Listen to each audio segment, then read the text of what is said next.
how to change your sender name in Western Union online. First, head to Western Union's website and log into your account. If you don't have one, create an account first, but I know you're here to update your info, so let's keep moving. Once logged in, click your profile icon in the top right corner, select Profile Settings or Account Details. This is where the magic happens. Look for personal information here. You will see your current name. Click Edit and enter your new sender name. Pro tip, double check spelling. This name will appear on future transactions. Hit Save Change.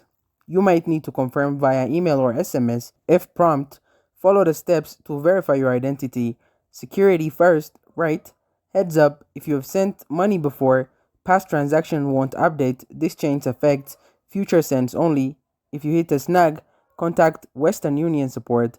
They're here to help. And that's it. Thank you guys for watching this video. If this video was helpful, don't forget to like and subscribe to my YouTube channel.